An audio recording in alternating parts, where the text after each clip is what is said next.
Hello, I'm Steve Borkenhagen, the Executive Director of Urban Confluence Silicon Valley. I'm also one of the founders and a member of our Board of Directors. Happy Saturday to everyone. I'm Christine Davis, Vice Chair of Urban Confluence Silicon Valley, and Steve and I are delighted to be your hosts for today's finalist presentations. This is a historic day, and thank you again for joining us along our journey. And remember our vision. At the confluence of two rivers lies the world's next iconic landmark. What will it be? Today, we'll be one step closer to the answer. Back to you, Steve. Thank you, Christine. I'd like to welcome the teams, the jury, and all of our observers and community leaders who are joining us today. Mike Hubert is our technical manager and does all things digital for us. I want to especially thank Mike for the help he's given us for the last couple of years. We could not have done this project without Mike. A few years ago, John Ball, Tom Woolmott, and I all felt the same lack of a visual iconic landmark, not just in San Jose, but in Silicon Valley. And so we talked about how we could change that, and we came up with the idea of doing this competition. So we put a lot of work into this, and we're really excited to get to the point where we are today. Our project will be a gift to the city of San Jose, and really a gift to the people of the world. So a few housekeeping issues for today. No questions will be allowed until the end of the presentations. That would be for the jury members asking questions to the team. The presentations will last 45 to 60 minutes, followed by jury Q&A. Community leaders and observers are in the webinar mode and will not be visible to the teams and jury members. Community leaders and observers, please use the Q&A function to ask questions as time allows. Chat function will not be available to the community leaders and observers, so all of your questions will go into the Q&A function.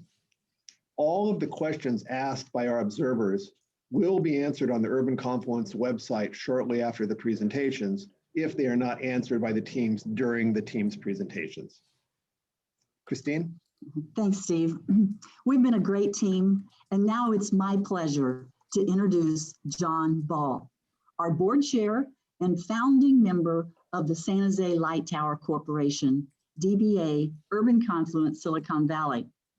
He has driven the passion within this extraordinary project daily for the last 3.5 years and is one of our esteemed jurors. Ladies and gentlemen, John Ball. Take it away. Thank you, Steve and Christine. Great job. I want to start off with some special comments for the jury. First, I want to thank you so much for dedicating your Saturday to this effort. I can't tell you how much we appreciate that. Please take really good notes on those forms we provided because our deliberations are not until March 6th. And I'm sure these notes will help you recall your thoughts.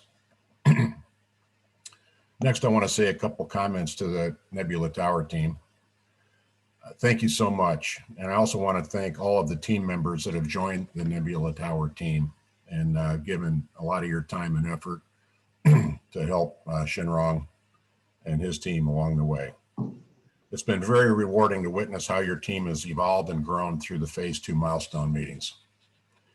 Good luck today, as this is likely your last opportunity to communicate with the jurors before their final deliberations on March 6th, so no pressure. Finally, I want to address the people who have joined us that are not visible on the screen but are important community competition panel members. This group also includes representatives of the City of San Jose, stakeholders, and neighbors of Arena Green at Guadalupe River Park and Gardens. A special thanks go out to Greg Gadez and Ray Casada, who have dedicated a lot of their time, effort, and energy to be a resource for this team as they navigated their way through Phase 2. Thank you to everyone for being with us today on a Saturday to witness these live presentations. As Steve mentioned, this entire presentation is being recorded for posting next week on our website so that members of the community and frankly anyone in the world will be able to not only review these presentations, but also provide comment. These comments will be gathered and summarized for the jury prior to their final deliberations currently scheduled for March 6th. Now I want to introduce the jury. I've already been introduced. After a 40-year career managing large construction projects, I needed something to do. So Steve and I and Tom put this thing together several years back. Susan Chen. Susan is the former executive director of the Design Trust for Public Space. During her 8-year tenure, the trust won Cooper Hewitt's prestigious National Design Award. John Cicerelli, director, City of San Jose Department of Public Works, Department of Parks, Recreation, and Neighborhood Services. Excuse me, John. John is passionate about serving people and has made a career of doing so. He has served in a variety of executive roles in government in the last 18 years. Julia Zerniak, who I'll turn this over to in a second, is our chair and is Associate Dean and Professor of Architecture at Syracuse University, where she teaches studios as well as seminars on landscape theory and criticism. Jerry Van Eyck. Where would we be without Jerry? Is an award-winning urban design and landscape architectural practice. He's with IMELC, dedicated to large master plans and landscape interventions in the urban context. Jerry, while proud of his Dutch heritage, manages the New York office for IMELC. Walter Hood is the creative director and founder of Hood Design Studio in Oakland. Hood Design Studio is a cultural practice working across art, fabrication, design, landscape, research, and urbanism. He is also the David K. Wu Chair and the Professor of Landscape Architecture and Environmental Planning at the University of California, Berkeley. Katja Irvin of the Sierra Club Loma Prieta chapter. Katja has lived in downtown San Jose since 1991 and is a Santa Clara County native. She received a Master of Urban and Regional Planning degree at San Jose State University and is a member of the American Institute of Certified Planners.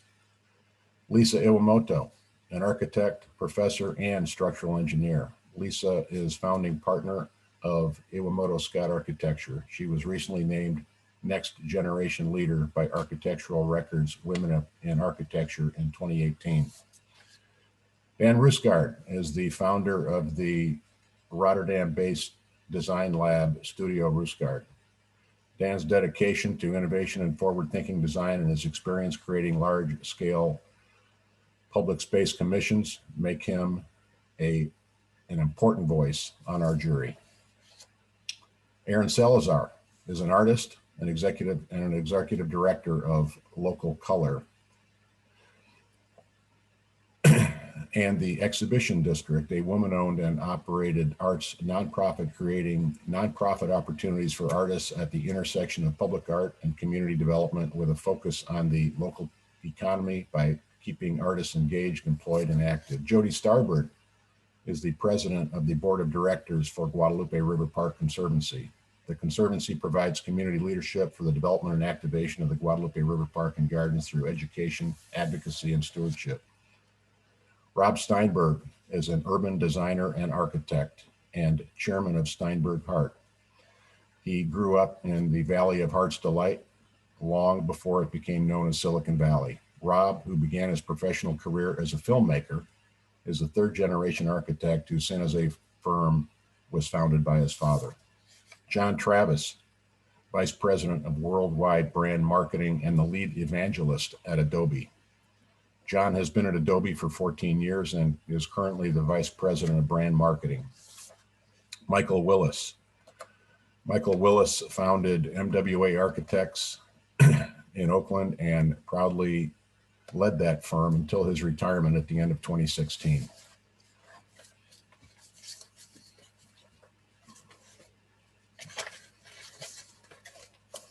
So with that, I want to thank everyone for being here, and I'll turn it over to Julia.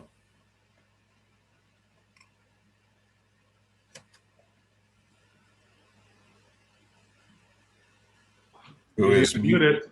You're muted, Julia. I'm very sorry. I'm honored to be chair of this incredible jury and happy to introduce the team leader of Nebula Tower, Shunran Liu.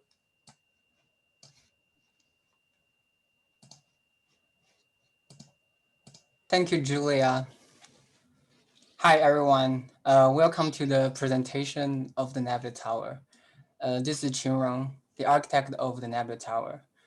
We are honored to be selected as one of the finalists in the Urban Confluence Landmark Competition. On behalf of my Camilio colleagues and the whole Nebula team, I would like to thank you for inviting us to present to you this exciting landmark project for San Jose and Silicon Valley. And also I want to thank San Jose Light Tower Corporation for all the support they offered for the last 5 months to make this happen.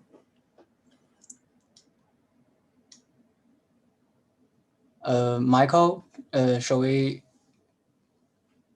start the slides? Thanks.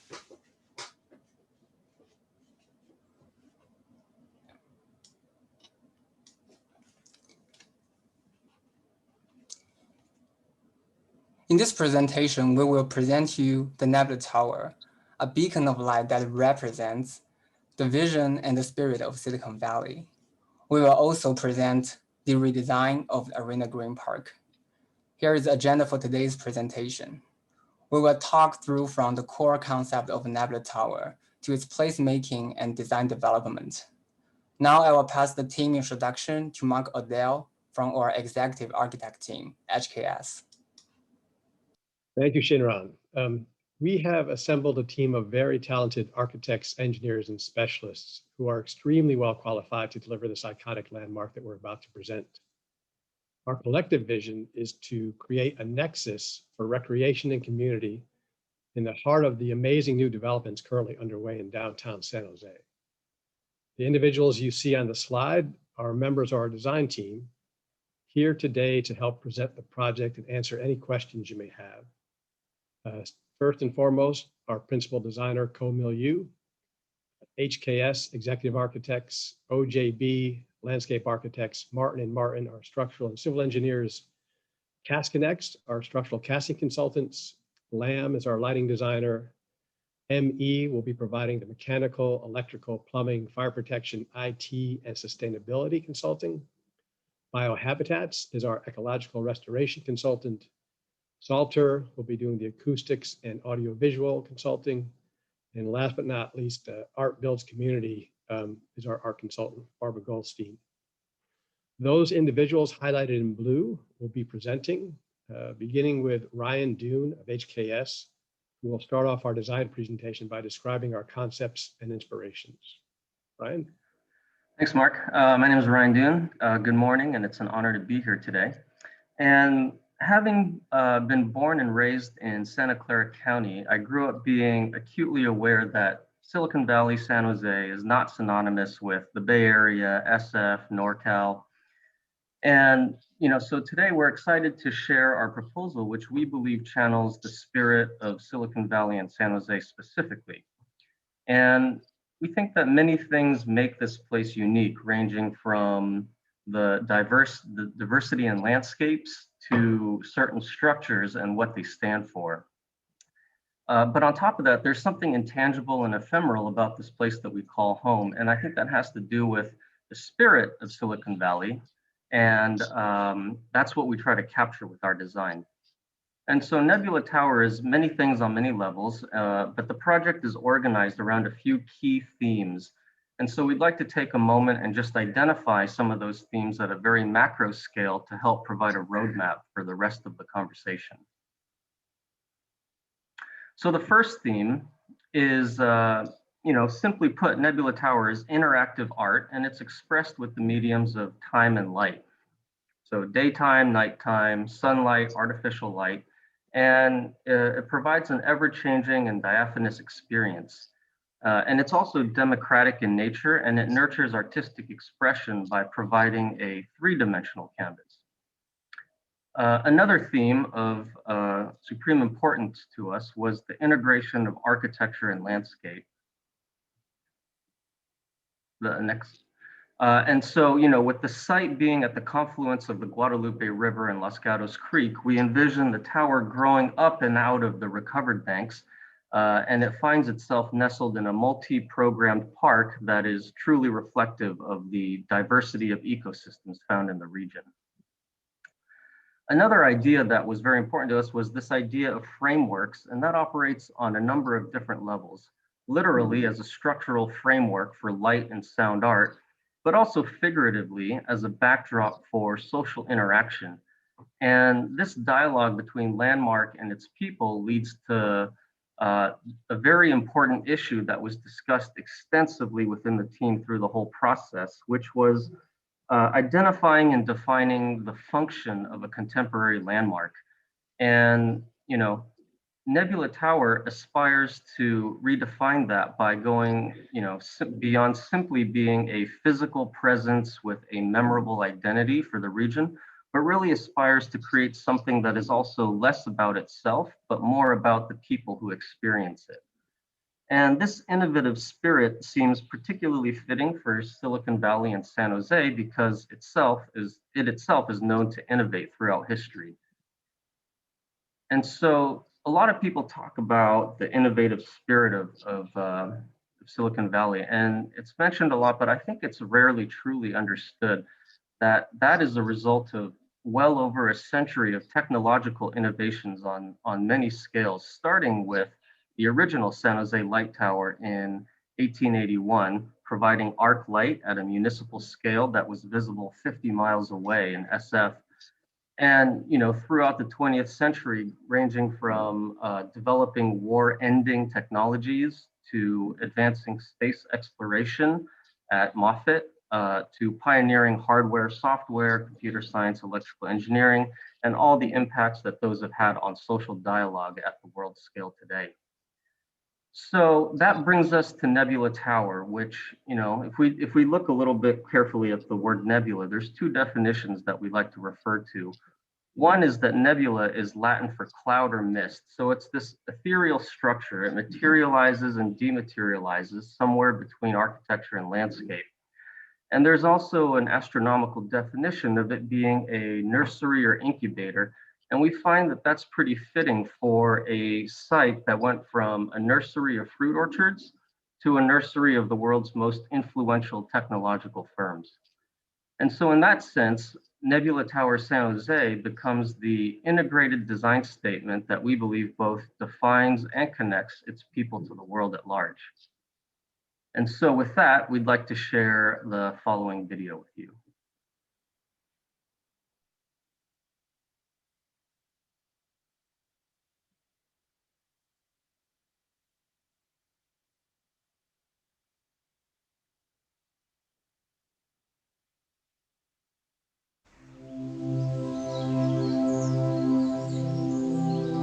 When we think about a contemporary landmark, we are envisioning something that connects the future and the past, something that recalls our emotion of the places and represents the identity of the city.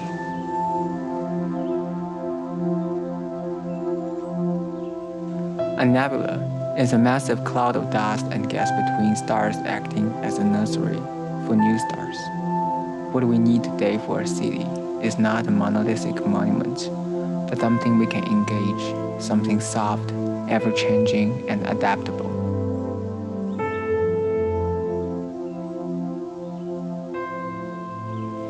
As a great historical icon, the old San Jose Light Tower rendered the visionary courage of the pioneers of the city. Although the city is depicted as a tech innovation hub today, we would like to remind people that our city is built and evolved from generation to generation.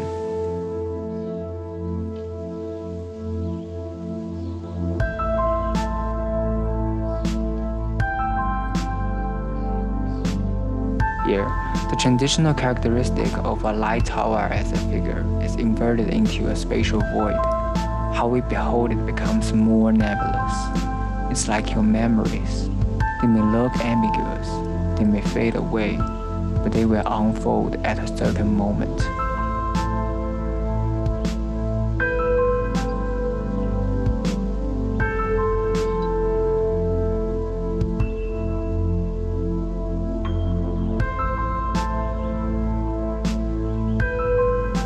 Our hope for the Nebula Tower is to bring time and light together and to create a hybrid prototype of diversity. It's an inverted tower and an arched gate, is an arena for civic space and an observatory for the city. It's a structured vessel for lighting and a canvas for all artists.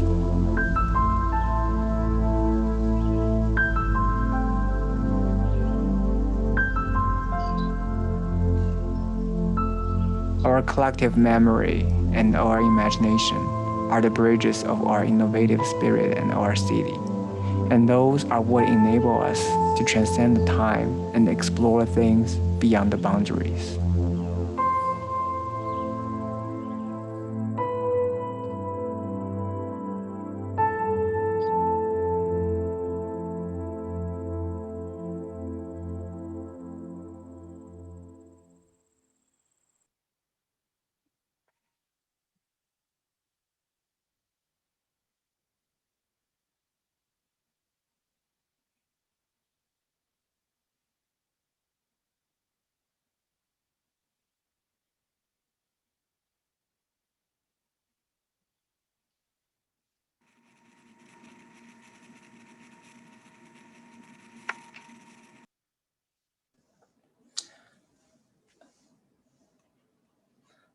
Michael, can you go to the presentation mode?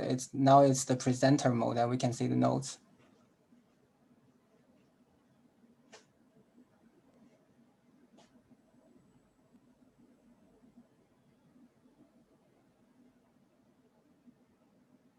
Thank you.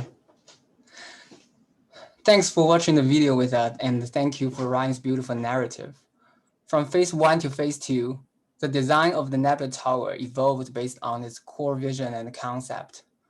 Our original design places a primitive cube with blurred boundaries in the arena green.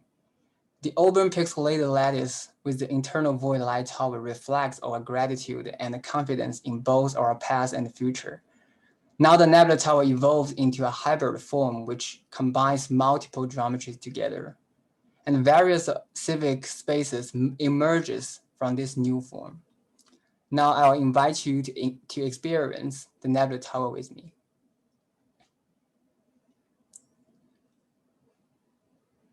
The Nebula Tower is located at the northwest of Arena Green. It becomes the jewel of the park. A new plaza goes underneath the Nebula Tower from south to north. A new bridge is added to connect the west and the east. Our landscape team will have more detailed introduction on the design of Arena Green later. Viewing from the downtown across the highway, the landmark juxtaposed with the townscape of San Jose beyond. It offers a soft and translucent gesture that embraces the surrounding nature.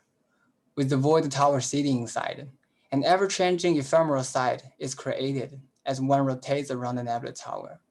The structure emerges from the ground, yet looks floating on the landscape. Viewing from the trail across the river, the Nebula Tower glows ethereally as the sun sets, mirroring the bustling city. It is a poetic image blurring the boundary between the structure, the light, and the nature. The revealed symbolic figure of Light Tower builds an emotional bridge to evoke the memory of the past and the imagination for the future. After walking through the bridge, we can get to the Nebula Tower on the ramp level directly.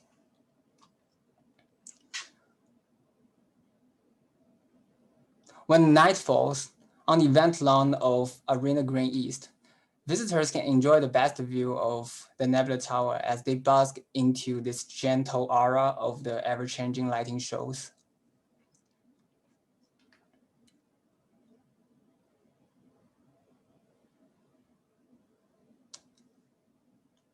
Here between the Nebula Tower and the SAP Center, North Adams Street fosters an active urban pedestrian plaza, which could be closed for festivals and special events. It demarks the intersection of the stadium, the landmark, and the future transit station. Nebula Tower plays as a backdrop with Arena Green Park for the activities on the street. Visitors are drawn into the Nebula Plaza, which is aligned to the existing urban environment. Poised as the vaguely floating cloud above, Nebula Tower shows an open and welcome gesture towards the visitors. The Nebula Tower had this plaza extends the field of the landmark as an anchoring point in the park. The diagram on the right shows how the geometry of Nebula is generated from the void tower with a gridded box to a hybrid form with tunnel, ramp, and platforms. And it's ended with a nebulous open matrix with soft edges and civic spaces. This drawing gives us an overview of the circulation and the program. 2 elevators to the top deck are at the northwest corner, and one small elevator to the ramp level is at the southeast corner. They are marked as pink in the diagram on the left. 1 vertical egress at the northeast corner, and 1 central grand stair goes spirally around the void tower, connects the interior plaza and the top event space. They are marked as blue in left diagrams. These circulation elements are visually merged into the lattice of the Nebula Tower. Now I will walk into the Nebula Tower to find out the program with you. The ground level emerges from the landscape as a multi-directional urban interface. 2 axes connect the ground plane of the Nebula Tower with the urban environment and the park. With the sunken Nebula Plaza, the Nebula Tower invites people into its open atrium. Also, there are interior spaces such as cafe and gallery at south and retail space at north. The central plaza has the scale to flexibly accommodate sculptures, exhibitions, and live performance art. The space itself can inspire artists to create within its tranquility. Serving as both an interior and exterior space, the central plaza and the ramp level provide a space of open view and gatherings. The ground level cafe delights guests. Upon approaching the tower, patrons can order drink while enjoying the cafe's indoor and outdoor seatings. From the South Nebula Plaza, we can also enter the linear space at the East Ring. It is a flexible zone for donor recognition alongside a rotating art exhibition.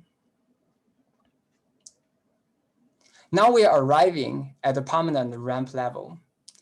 As the interface elevated to connect both urban and natural environment, this level is both inward and outward.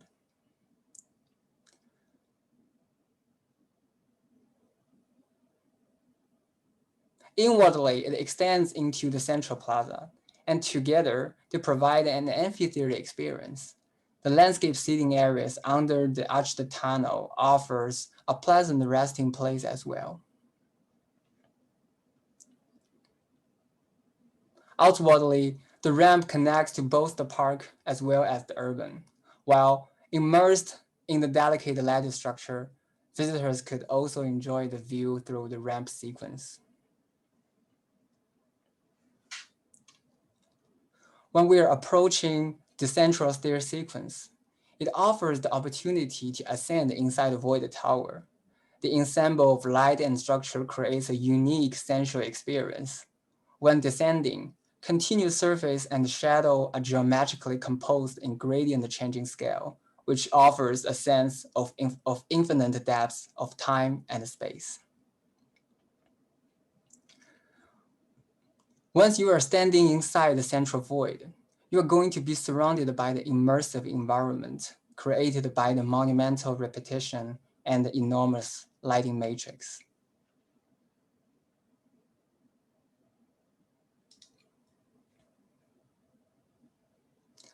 Either ascending through the glass elevator or the central stair sequence, we can arrive at the top level.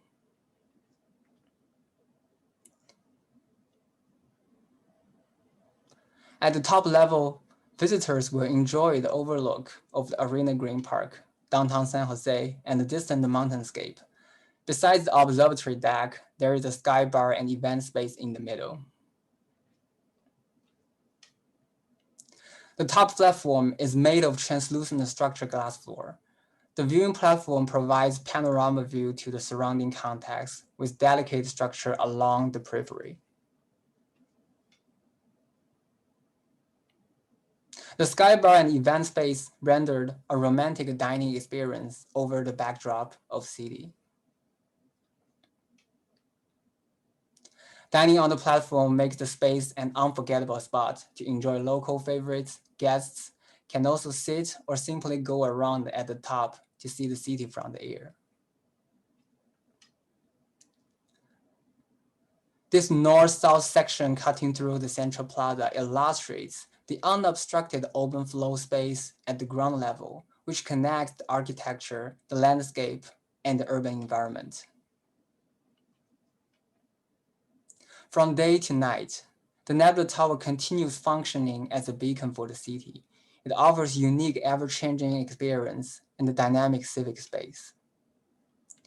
Now, James Wharton from HKS will introduce the system integration for Nebula Tower to help us better understand the technological design details.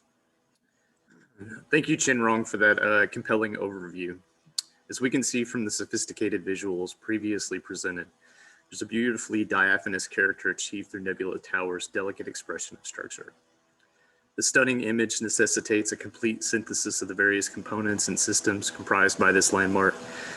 And one of our primary motivations is to deliver an architecture centered on achieving clarity of this concept and cohesiveness of its intentions.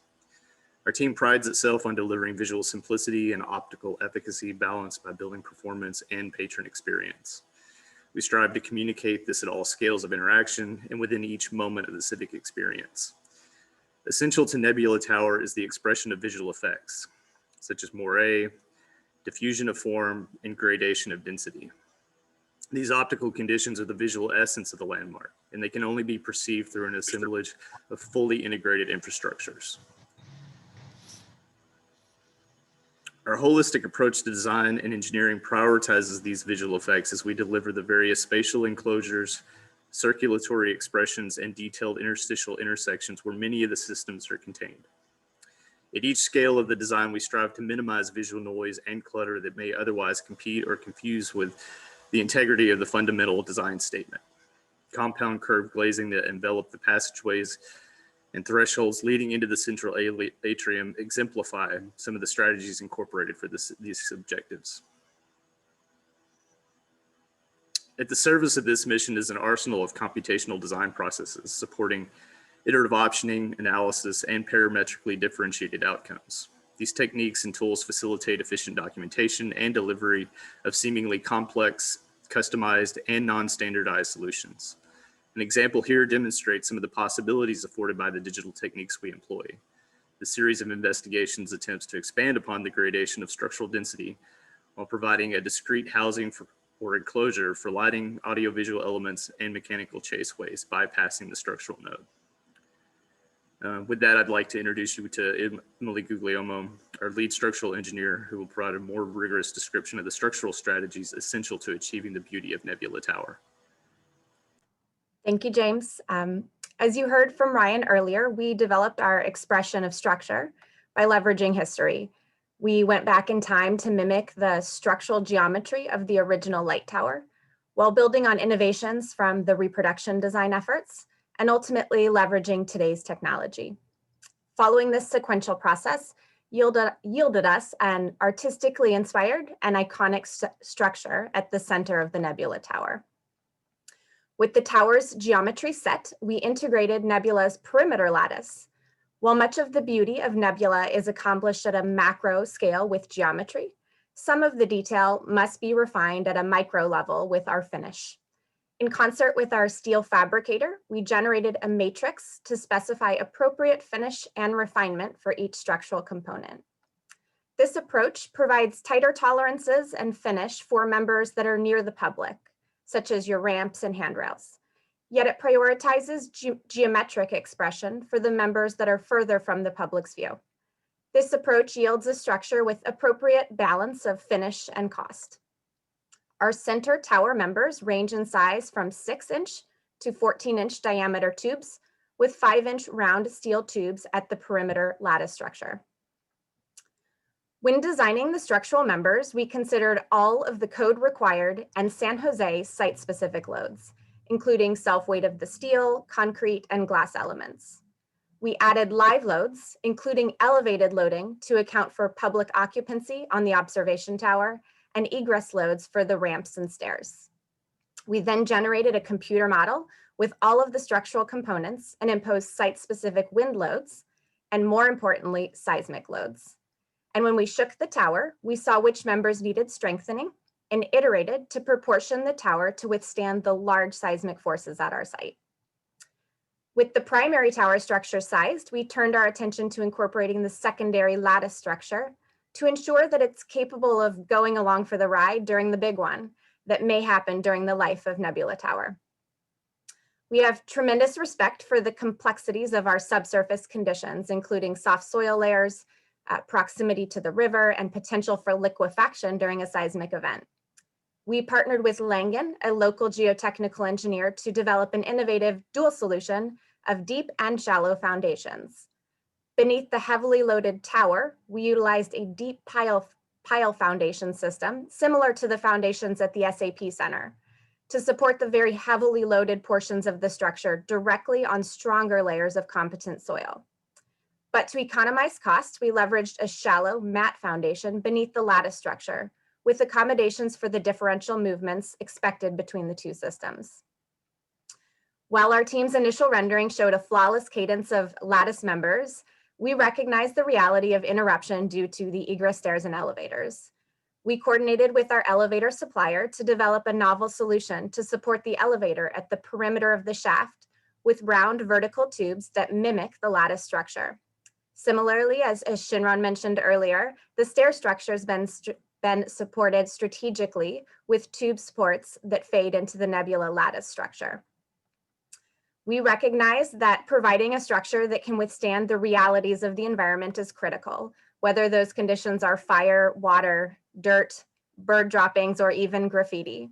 We developed a multi-part finish, which includes a prep, primer, paint, and coating system to ensure long-term durability.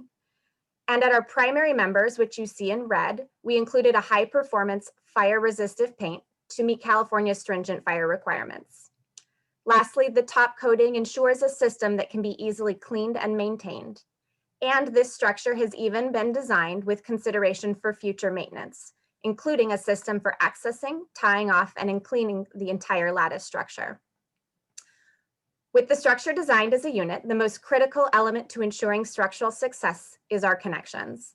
We worked closely with our steel fabricator and erector to develop a system of off-site modularizing and panelizing to ensure that most of our connections are made in the shop, where quality control and costs can be optimized. Rather than integrating obtrusive gusset plates, we've partnered with Cast Connects to devise project-specific cast nodes. These nodes realize the desired geometry and aesthetics while being capable of carrying the structural loads at each joint. Where splicing the members away from the joint is required, we developed a bolted yet concealed connection with a sealed enclosure to ensure long-term maintenance of the joint is not required. And most importantly, the cast nodes allow for open pathways inside the tube members at each joint. These clear pathways are critical for our multidisciplinary approach to elegantly integrating lighting, electrical, and structural demands. And now I'd like to hand off to Dan Weissman to share more about our lighting approach. Thank you. So as the sun wanes, the nebula waxes, pulsing its luminous energy so slowly outward and glowing this physical lattice in a boundless ethereal cloud. LED nodes cradled by each structural nexus will begin to dance and create this fantastical three-dimensional display of visual energy. To us, good lighting design is much more complex than simply providing the prescribed quantities of illumination or simply just throwing light at a tower. A well-designed exterior luminous environment will provide safety, security, convenience, and pleasure for its users. It involves using cost-effective, energy-efficient, and long-life light sources and fixtures, and thoughtfully integrated into the architectural fabric in such a way as to dramatically enhance the quality of the place, while maintaining a commitment to sustainability and serviceability. The lighting design has to complement the architecture, support the surrounding landscape, consider human perception, reinforce wayfinding, and incorporate the latest lighting technologies. Nebula Tower's lighting is fundamentally a two-layer approach. The tower core is illuminated by an array of spotlights mounted to the tower corners with glare control snoots that will allow for white light or color changing. When the tower is illuminated, the structural lattice diffuses the light outwards, creating a sense of ethereal glow from within. The second major layer consists of the three-dimensional grid of LED nodes located at structural intersection points. Together, these two layers offer a complex and dynamic canvas for innovative light art. Looking up into the tower at night will be an absolutely magical experience, akin to staring into the nebula through a telescope. A rich swirl of colored light will dance across the structure's surfaces, weaving a tapestry of illumination. The tower spotlights, shown here in blue, uplight the underside of walkways while light highlights the structure itself. Shielded low output downlighting will softly illuminate walking surfaces for safety and wayfinding without calling attention to itself, allowing the focus to remain on the tower structure at large. By looking at the section, we can really appreciate this emanation of light energy from the tower core out to the periphery. We also see how soft lighting at the ground level, which will include specialty lighting for events at the stadium seating, will allow patrons to move through comfortably and safely. And at the roof deck level, exterior lighting will be low-level lighting around the outer perimeter to keep focus on the city skyline beyond, as well as lighting to accentuate any plantings. The project will use the most energy-efficient, long-life exterior LED sources to withstand the elements. Feature exterior lighting to highlight the tower will be fully programmable, color-changing, with the ability to produce good white light as well. The nebula matrix consists of about 4,000 LED nodes located at the intersections of the lattice structure. The quantity of individual nodes at each intersection will ultimately be dictated on aesthetic desires, power consumption, and cost. And the nodes will run on strands from power supply units located in the emergency stair for easy access, inside waterproof enclosures with power to run through structural tubes. This detail has been explicitly designed to minimize light pollution. All nodes face the ground with a valence to shield the fixture from uplight. Fixtures to light the tower will have tight beam control, which will attempt to minimize light spill beyond the structure. A digital lighting control system will be used for maximum energy performance and flexibility. This control system will allow the structure to react not as a simple one or two-dimensional plane of dynamic lighting, but as this full three-dimensional canvas, a volume of dynamic lighting. The Nebula Tower will ultimately become a canvas for light as an artistic expression.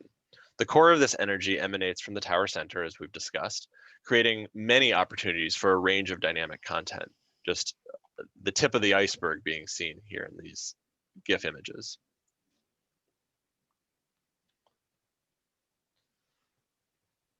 The light from the tower will ultimately emanate out, and with many, many opportunities for artists to develop their own take on what the tower could ultimately be, with the tower at the core of the park that radiates beyond. These images suggest some initial opportunities for tying the Nebula Tower back to its cosmic concept. Content for the tower lighting system will be developed alongside the project architecture, including both default shows, as well as offering the potential for artist commissions. Barbara Goldstein of Art Builds Community will assist in finding artists to develop content for the tower. These videos show some of those initial concepts developed by the design team. And while the design effort seeks to minimize potential negative impacts of lighting on the surrounding landscape, ultimately the lighting control system will need to perform the primary function of limiting negative environmental impacts. The entire tower will be controlled from a single point control system that includes time clock functions. The control design will limit output of lighting on a normal day-to-day operation, only unleashing this full potential that we see here during special events. The system will also reduce light levels after dusk, turn all lighting off at specified times, and the control system's sophistication will allow nuanced settings such as further reducing light levels or wavelengths of light during migratory seasons of birds or observations from the local astronomical observatory. On that note, I want to turn it over to Mohit, who will explore the sustainable strategies employed by the project design. Thank you, Dan. So, how much energy are all these amazing lights going to use? And what is it going to take us to get to net zero? I'll get to that in a minute. First, the Living Building Challenge. While LEED and WELL are popular metrics to track sustainability, we took it upon ourselves to go much further for the design of Nebula Tower and the site. International Living Future Institute's Living Building Challenge presents an attempt to dramatically raise the bar from a paradigm of doing less harm to one in which we view our role not only as a steward, but also as a co-creator of a true living future. Let me explain. All projects have a negative environmental impact, whether it's due to the energy and water they use and the waste they generate year after year, or due to the embodied energy of the materials that are used to construct them.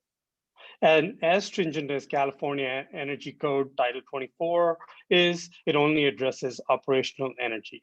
And rating systems like LEED and Green Globes help in making our projects less bad. While this challenge defines the most advanced measure of sustainability in the built environment today, and it will guide us from doing merely less bad to having a positive environmental impact, as you can see on that graph. And just like LEED, there are 7 performance categories or petals in this rating system. They are place, water, energy, health and happiness, materials, equity, and beauty. Then there are 20 imperatives grouped into these 7 petals, and we intend to hit all of them. And just like Silicon Valley serves as a global center for high technology and innovation, this project will light a visionary path to a regenerative future. You can begin to see some of these 7 petals coming together nicely in this slide. I'm going to focus on 4 items on this slide. HVAC, powered by ground source heat pump, geothermal wells, and coupled with the radiant floor concept, supported directly by stable ground temperatures year-round, makes it a very efficient and low energy system for the entire tower, all spaces. And in the middle, there's an adaptive comfort zone, which is also going to be powered by radiant cooling and heating year-round using just the stable temperatures of the Earth's water in this adaptive radiant comfort field in the middle as people go up and down the tower. The next piece, water. 100% of the water will be captured, treated, and reused in this building and on the site. And of course, all of it's going to be powered by solar energy, and we're going to look a little bit more into that in the next slide. Lastly, I want to just focus on one last item before I move on, embodied energy, which is all the materials. And we are looking to specify low carbon concrete and 100% recycled steel for all of this. So the first pie chart is going to show us on the left here, as it comes to life, how the project will use energy. There is no gas and no on-site combustion. We have an all-electric HVAC design, and it's going to take advantage of the clean electricity generation in the region, whether we are powered by PG&E or San Jose Clean Energy. And we've accounted for the energy use that sports lighting on the tennis courts on the east side of the park is going to have. The second graph will show us 2 things: monthly energy usage and monthly solar PV output from the 300 kW system we are proposing, resulting in a net zero energy project on an annual basis. We're going to see, or we're predicting a consumption of about 450,000 kilowatt hours year after year. And that solar system or PV system is designed to offset all 100% of it. The third image is just an example of a solar shade canopy, one of many that we have on this site. It provides an active and functional space underneath, and one that would be much, much appreciated during the warmer months. Here we're getting a first glimpse of the site, and Vincent and Allison are going to do a much finer job of explaining the riparian habitat, the wildlife habitats, biodiversity, and visitor engagement On this, I would just like to call out the solar PV locations that will go to make this site a net zero energy project. You could see them come alive. They're distributed with shade canopies and on the roof of the tower. We will have approximately 20,000 square feet set aside to install a 300 kW system that will make this project net zero. Vincent, all yours. Thank you, Mohit, for the amazing sustainable concept. It's my great pleasure to present the landscape design of Nebula Tower. I will introduce the overall concept of the landscape design, and then pass to Alison for more details. Nowadays, parks are not only public spaces for people's activities, but active participators in cities' formation and transformation. Parks generate ecological, cultural, and social values for communities and cities, and are integrated into urban fabric as new infrastructures for urbanization. Considering the scale of the arena green, we believe designing the park will be a unique opportunity to reclaim the spirit of San Jose and create urbanistic diversities for the region. The design is inspired by the diverse geographical characters along the Bay Area that shows comprehensive intertwining of water, land, ecotones, and human activities. We appreciate the richness and harmony emerging from these intricate patterns and believe it creates the ground for Silicon Valley's booming and growing. We bring the idea of celebrating the co-living of diversities to our design and take it as a main concept for the landscape. The site of the design is located at the confluence of the rivers, transportation, urban core, and future development. The Caltrain, light rail, and buses connect the site into a large urban fabric. Innovative campus such as Adobe and cultural places, including museums and ICP Center, highlight the area as the heart of San Jose. The future Google development, BART, and high-speed railroad will bring more innovative industries, working opportunities, residential, retails, cultural and social spaces into this area, and will emphasize the importance of the site in the long-term city development. In the design, we also recognize existing cultural, historical, and ecological values. We carefully connect our design with existing heritages to create dialogues that celebrate the honor and collective memories of the site. We take the riparian preservation into the design consideration to minimize environmental impacts and enhance sustainability. There are lots of existing facilities and programs on the site, such as children's playground, tennis courts, and open lawn. We respect the needs of the local and keep these existing programs, but enhance them with better locations and design qualities. Now I will hand over to Alison to introduce the landscape design in detail. We recognize the power and catalytic potential of the tower will generate, and during the design process, we became interested in how the innovation values of the tower could permeate into the landscape. This would strengthen a symbiotic relationship between architecture and landscape that focuses on sustainable performance. Sustainable is relating to environment, community, and economics. The framework we explored grasps onto the innovation of adaptability found in the design of the tower, meaning we're approaching public spaces and their programs as not designed to be permanently fixed, but to have inherent and smart infrastructure. We're witnessing the success of adaptable landscapes now in the time of COVID, and we also want to be smart about impending local and regional growth to ensure equitable public open space that celebrates and maintains the values and character of the San Jose community. As Vincent outlined, there are wonderful existing assets within the open space that we do think should be honored, but we also think Nebula Tower offers the opportunity to alter the framework of the park to create a new future. There's something really symbolic about the park containing this water body confluence. It's about coming together. We want to unlock an open space that displays a narrative of your foundational history with an exciting, evolving future that we're here to talk about today. And when reflecting on what might define this, we articulated these 4 guiding strategies. 1, establish an innovative meeting ground that surrounds Nebula Tower. 2, strengthen a community heart in an existing community space to the east. 3, secure an environmental future by restoring and revealing a riparian corridor. And fourthly, connect local history and culture at the confluence. While these strategies must be present throughout, we see an opportunity to amplify their characteristics in these 4 major zones displayed, with the intent that the 4 strategies culminate within the hub that is Nebula Tower.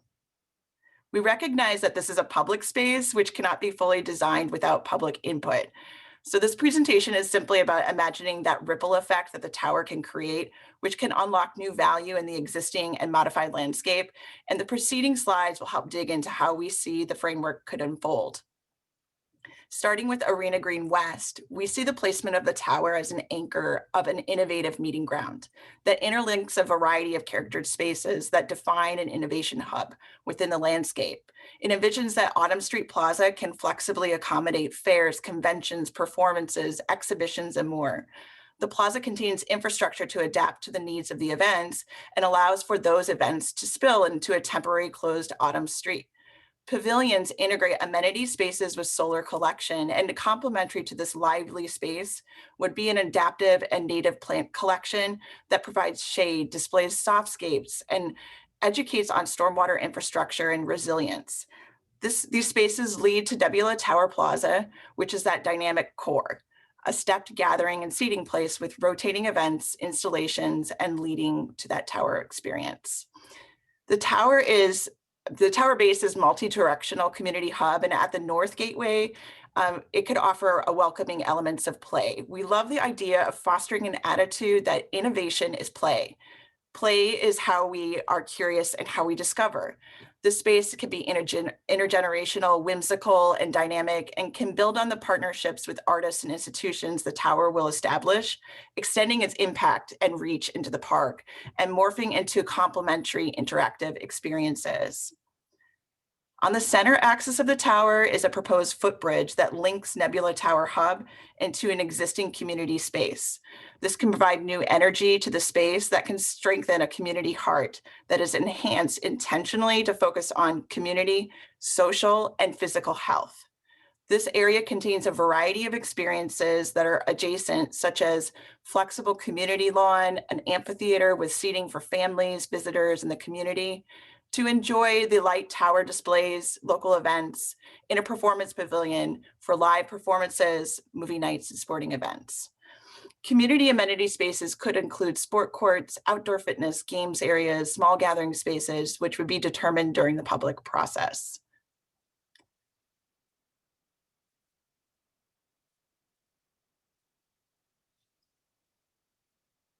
While Nebula Tower embraces innovation, we think it's important to understand these foundations that those innovations are based on. We see an opportunity within the confluence triangle to facilitate strong connection of local history and culture with a curated experiential grove that reflects on place and time, celebrating the innovations that make the world that we enjoy today.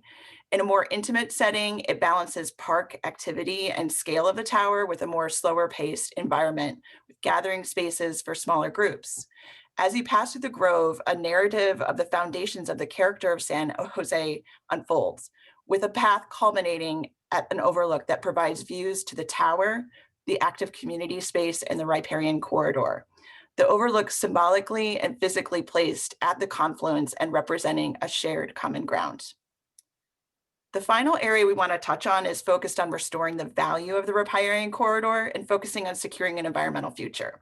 We recognize the stress the river experiences, and we know that this will only increase without intervention and intention. Nebula Tower is a powerful display of sustainability, and we see an opportunity to focus the sustainability goals of the tower into this ecological corridor. This would focus on holistic interventions that serve as an innovative model to be repeated on future sections of the waterways.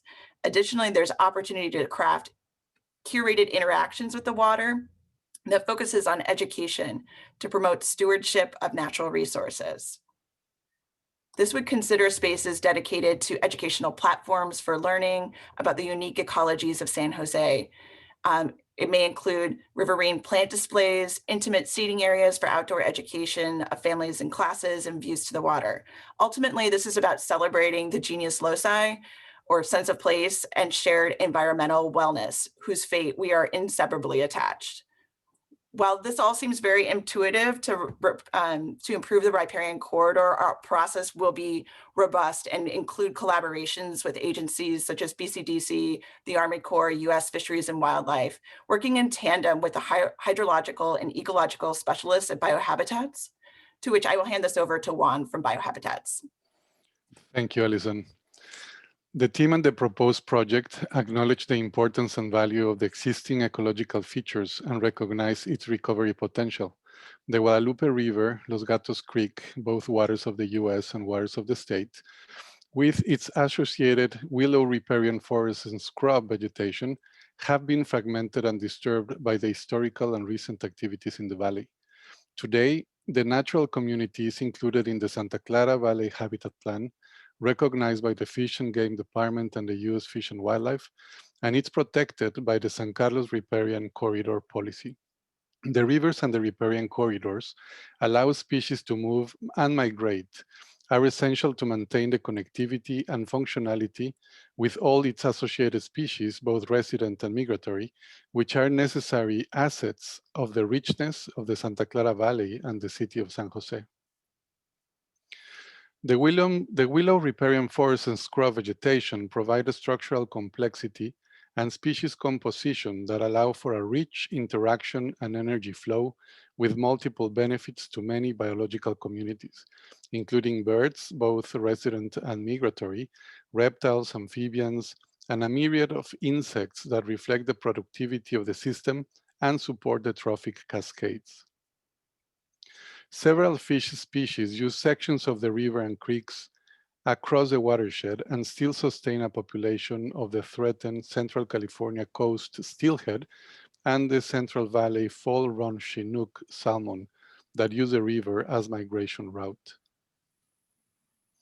In the park, like many other open spaces across the world, the implementation of an invasive management plan is vital to protect and recover the native species and its support systems. The Living Building Challenge imperative that addresses the ecology aspect is called ecology of place. The intention is to protect wild and ecological significant places and encourage ecological regeneration and function recovery of communities and places where projects are built. The tool used to guide and express this approach is the recovery wheel proposed by the Society for Ecological Restoration, in which distinct ecosystem attributes are assessed to establish a baseline, guide recovery goals, and identify metrics of performance. Another critical component included in the Living Building Challenge is the responsible water use and the net zero water imperatives. To accomplish this ambitious goal, it is necessary to use a holistic approach through integrated water strategies. The project will develop appropriate solutions for the potable water system, the water management and treatment, and the non-potable water supply and distribution. The project's ecological aspects are integrated into the design with an expressed intention to protect existing assets, promote habitat enhancement, recover ecological functions, and provide opportunities for education, nature connections, and stewardship, to which in more detail, Tara Green from OJB will talk further now. Thank you, Juan. Great cities have great parks that create emotional bonds with people who live, work, play, and visit there. These bonds grow out of a sense of place that emerges from a combination of local culture, history, geography, and landscape. Arena Green Park and Nebula Tower are envisioned as a common ground for everyone. And the foundation for dynamic programming and robust activation is a unique design rooted in the understanding that it must be maintained at a high level, it have intentional and curated activities and events, and a dedicated team to make it all happen, maximizing revenue opportunities to cover annual operating cost. So what is activation? It's simply a way to bring a space to life through a combination of intentional design moves and a curated calendar of events and activities. The important thing is to remember balance. Active and passive uses, not overly programmed, not hyperactivity, but something that's authentic to the space. Allison talked about the design moves that will give people a reason to visit the park on a regular basis. But we also know it can't be prescriptive. It needs to be flexible and adaptable. It needs to create stickiness, give people a reason to linger longer in this space. The first step is to look at the users. Who do we have visiting already? Who do we want to attract? How do we bring a diverse audience into this area to enjoy this amazing new monumental project? And then you want to create free activities and events to provide surprise, delight, give them also a scheduled reason to come visit. Public spaces must fit together different types of program at different frequencies to achieve that balance. So why do you activate a space? Every space has its own why. We want to work with you and discover San Jose's why, and then build an activation plan around that. So how do you do it? Nebula Tower is the signature design activation move. We start with community engagement. We look at analyzing events and activities. We want to be the +1 to the SAP Center, the Children's Discovery Museum, the Parks Department, other key venues, not to cannibalize what they're doing, but to enhance them, be additive to the community, showcase local talent, artists, businesses, and makers. The ultimate goal is to have the community embrace Nebula Tower and Arena Green Park as their own, to create an equitable common ground. Activation is also a revenue driver. It creates valuable impressions for sponsors, third-party event rentals, foot traffic for food and beverage outlets, and more. Who's going to do it? Active spaces require active management. Intentionality is key. Creating partnerships with local businesses, with local artists, with local instructors. There are some basic models for how to govern and build a space like this, but we need this to be authentic to San Jose. We have no preconceived notions of what it should look like, but we'll find the right answer with you. And we understand how to maximize revenue streams. The opportunity to drive revenue takes an entrepreneurial approach to managing the space. And ultimately, what are the benefits? When you activate a space, you create opportunities for the community. You create a destination, a sense of community. You drive economic development. And ultimately, it's about creating an experience. Creating that experience starts with community engagement. It's a critical first step. It ensures that all voices are invited, they're welcomed, they're heard. It's an iterative loop process. It's continuous feedback so that trust is built. People understand that their voices are being heard, and it requires an analog and a digital solution. And a core component of community engagement are the stakeholders. They're the foundation of our constellation that will make this project shine. Shinran, I want to hand it back to you for final thoughts from our team. Thank you. Thanks, Tara. All this come together is our vision about how our design and strategy can reactivate the park and how we can make it a successful landmark in the future. Towards the ending of this presentation, I want to thank all the members in the Nebula team. It is really an amazing multidisciplinary team that is passionate and knowledgeable. The concept of a Nebula Tower evolves around the Nebula Cloud for San Jose, which revives its history and spirit. We hope to bring time and light together and to design a hybrid prototype of diversity.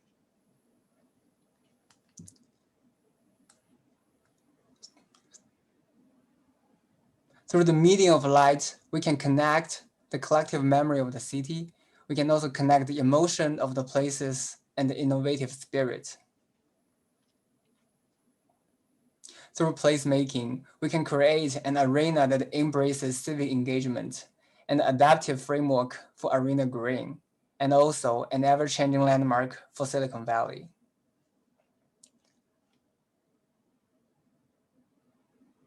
We're happy to share our passion and excitement about the Nebula Tower here today, and we look forward to continue the collaboration of San Jose Light Tower Cooperation to realize our collective vision.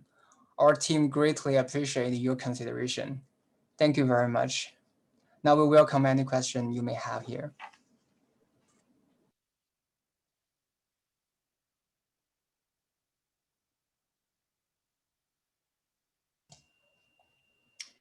So John and Steve, would you like to return the screen to all of the panelists? Yeah. So when we're asking questions, we see voices. So great. So we have time for questions from the panel and hopefully from the Q&A from others. And basically what we'll do is you saw the jury has diverse backgrounds and disciplinary interests. So our questions will reflect that. But we'll also try to unpack a little bit more these schemes relative to the dozen or so evaluation criteria.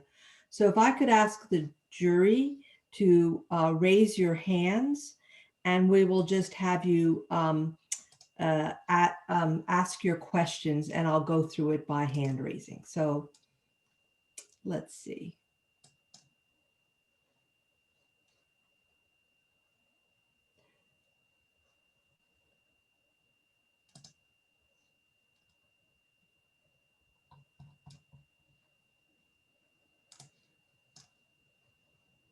I don't see any hand raises yet from the jury. You guys did such an amazing presentation. We're just sort of warming up to our questions. Okay, here we go. So Lisa Iwamoto, why don't you begin? Thank you. I thought just first of all, what an incredible presentation and what amazing development from phase one. So congratulations to the entire Nebula team. My question has to do with the delicate balance that you need to strike between the activation locally on site and the greater picture of the icon from a distance. One of the questions I have has to do with the importance of light, which in my mind would come out more in the evening or at night.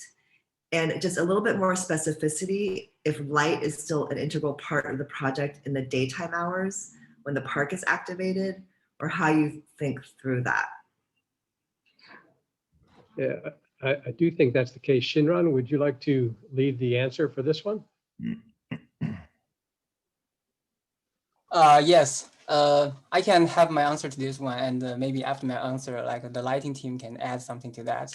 So my understanding to that is here, light, it's a medium that we really treasure here to be contained in this structuralized vessel, and it helps us to create this ever-changing image for this matrix canvas that we created for the Nebula Tower. And including the collective memory that we mentioned about the places. Light is also a medium that evoke people's emotion to connect with that, including connect present and the future.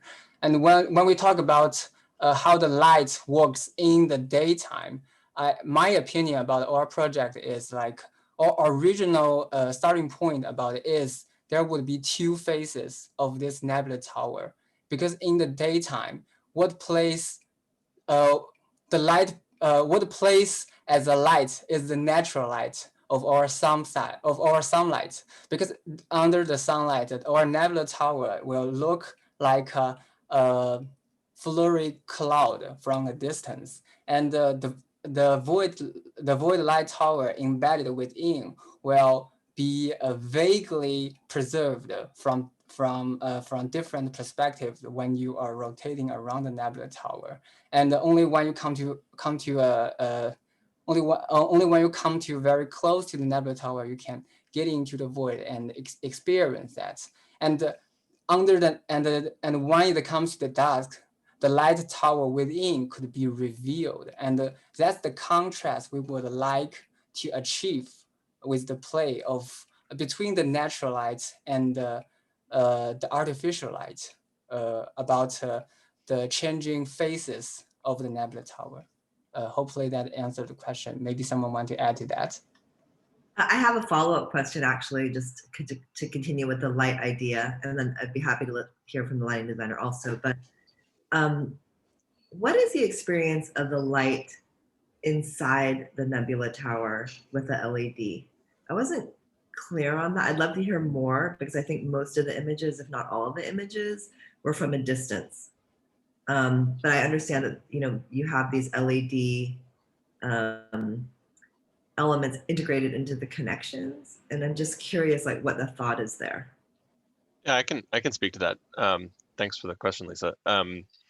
So I guess I wanted to first sort of reiterate what Shinrong was suggesting about how sort of the daytime, in a way, the tower acts kind of like a scrim. So during the daytime, the apparent form is the external volume of structure, and at night it inverts. So the tower appears to be glowing from within and sort of in this sort of murky manner, and the LED node, the matrix may be much more apparent from within the park and much less visible from further beyond.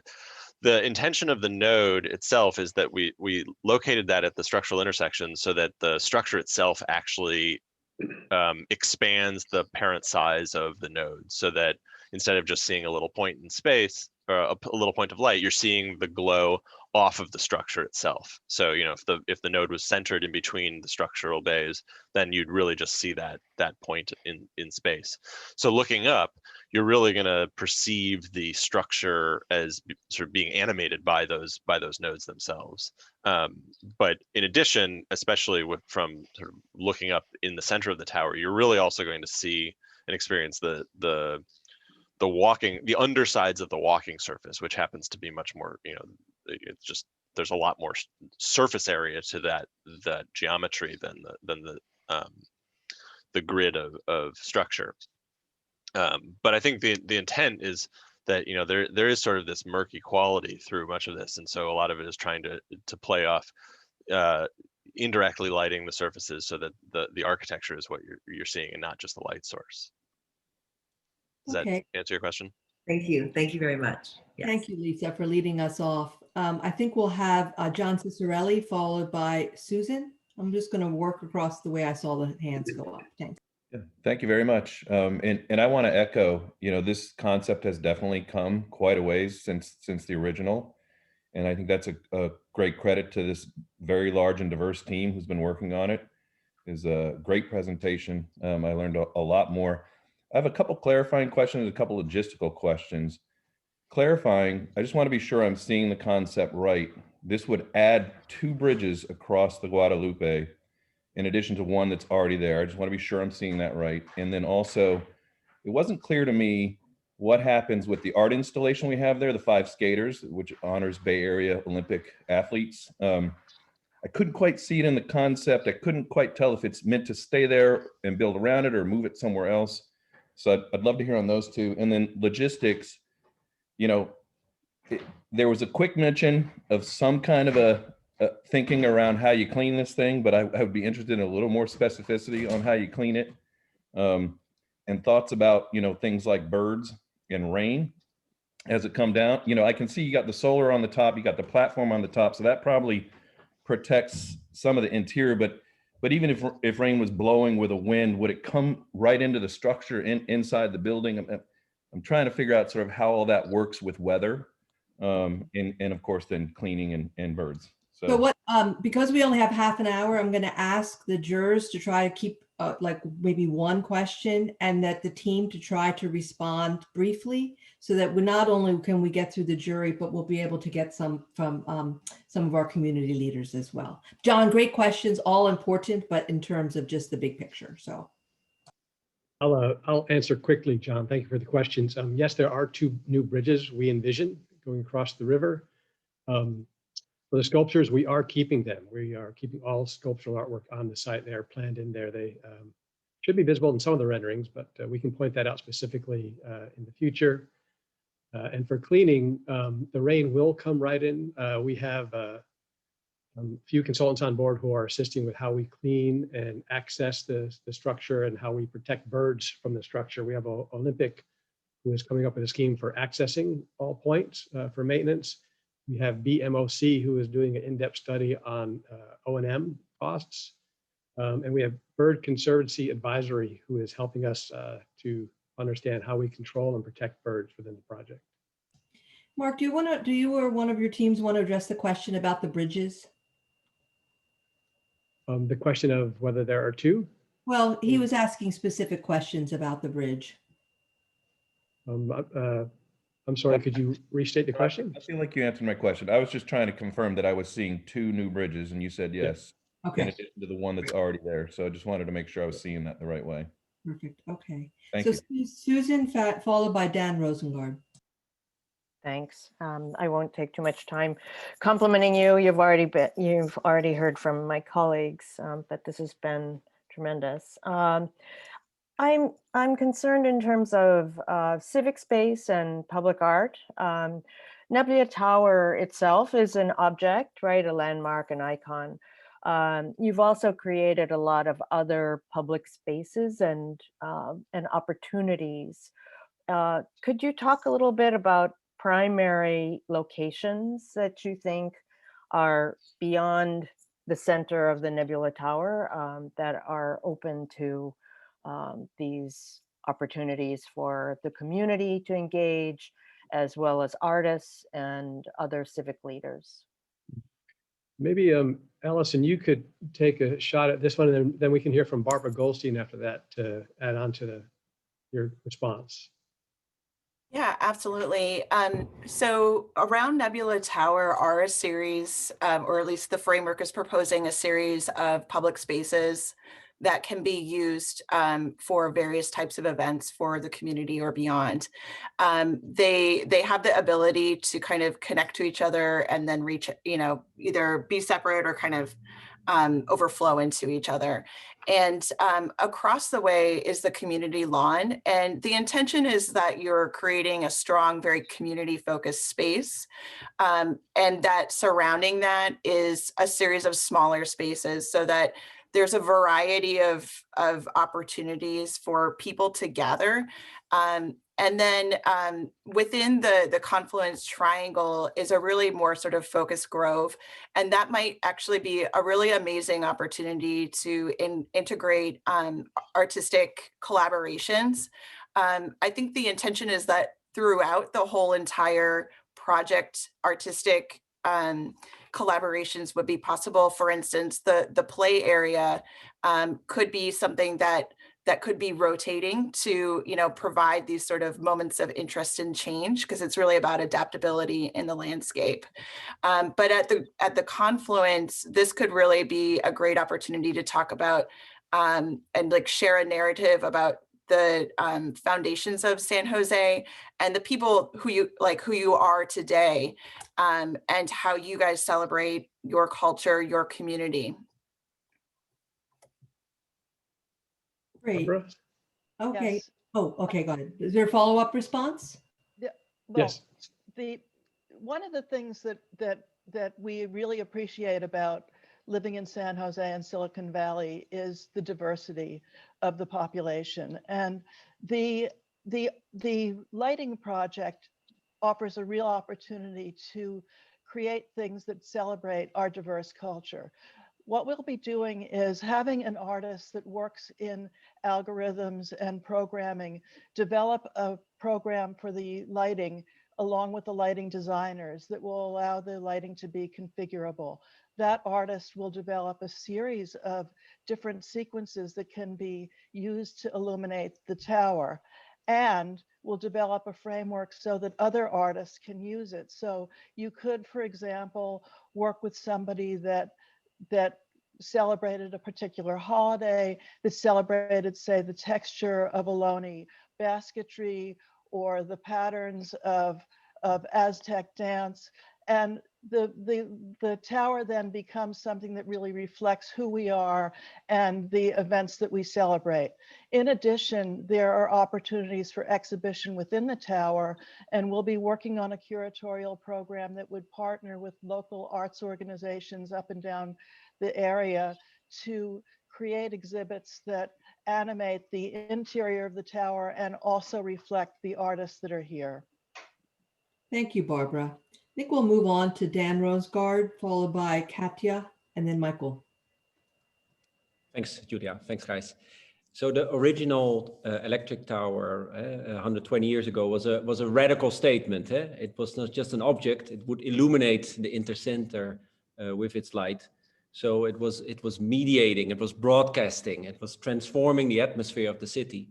And somehow, when I look at this design, it somehow feels more local, decent, but more modest.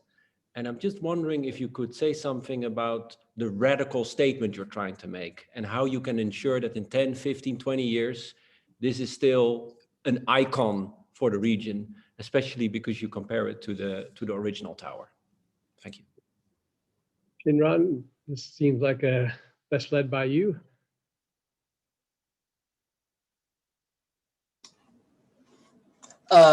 Yes, I think that's a very good question about our radical statement.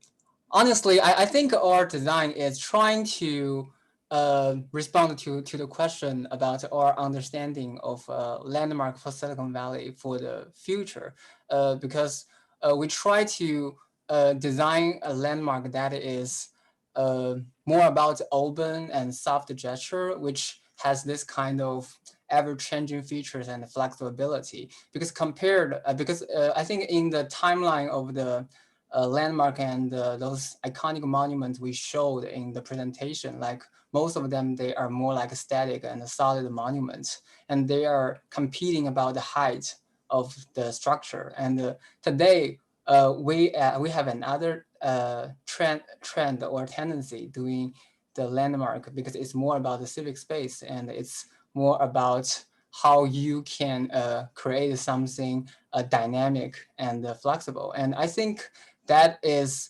something with this systematic flexibility, we can ensure that the Nebula Tower could develop or evolve by the system itself. And yeah, I think hopefully that answers your question. And maybe Ryan, you can add to that a little bit.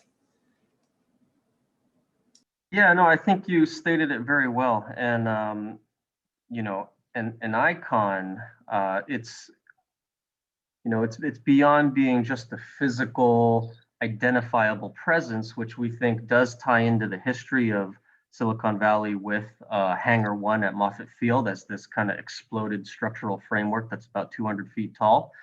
But really, we're trying to shift the dialogue to a more metaphysical level about what it's really meant to try to do. And that speaks to the innovation that's inherent in Silicon Valley, which is trying to progress the conversation. So on the landmark scale, trying to go beyond just how high can you go for height's sake to really what can it do for that specific location. Got it. Thank you. So Katya, followed by Michael. We're going to try to move through the jury and then save a little time for community leaders and observers. Hi, so as an environmental advocate, I think it's really cool that you guys are gonna look into doing the Living Building Challenge. That'll be a great example for our community. Although I think environmental advocates are going to be really concerned about the new bridges over the river. So I was wondering if you could explain how crucial those bridges are to your design, and you know, how would it change if you were not able to do those bridges? Shinran, I guess this is another one for you. I think this bridge is kind of important for reactivate the Arena Green, because it connects the east and the west through that bridge from a pedestrian perspective, and it actually help us to orient our project through two axes, from west to east and the north to the south, which I think is really important, and especially. I think the accessibility on the two banks of the Arena Green is a little bit different, thinking about their relationship to the site condition, to the urban environment. And I think adding that bridge could actually help us to facilitate that accessibility, especially to the East Bank. Maybe the landscape team can have some other comments about this, especially about how much impact this bridge could have. Yeah, absolutely. This is always kind of a tricky balance to strike, between, creating exposure and understanding of ecological systems and not damaging them, and making them better. And that's something that we're, always keeping in mind. And I think really, part of this comes down to a priority of making stewardship of the environment, a top, a top task for the project. It does require revealing some of it, and the bridge does provide that direct access and flow to the amenities. So it's just something to consider during the design process of the value that those add in order to facilitate these types of really important conversations, because Silicon Valley is really emulating, our country's future, right? Especially in technology. And so, we really saw this as a great opportunity to establish environmental education to sort of reverberate down the river and into the other areas. Thank you. And Katja, also we discussed basically prefabricating those bridges and hoisting them into place so it does not impact the riparian corridor. So no foundations or very few to lessen the disruption. Great. May I please ask the jury, if you've asked your question, could you please lower your hand so I can follow who I've not called on yet? So Michael Willis, you're next, followed by Jerry and then Erin. Yes, briefly, I wanted to hear a bit more about how you sited the tower from its original phase 1 location to where it is now. What were the intersections and the considerations of how you placed the tower? Shinran? Sorry. Are you talking about the siting location of the Nebula Tower? Yes. Okay, so basically there is, I think most of you have already read the proposal that basically in the original, what did I call it? In the original instruction that we received from San Jose Light Tower Corporation, there is this site restriction both on the west bank of Arena Green and the east.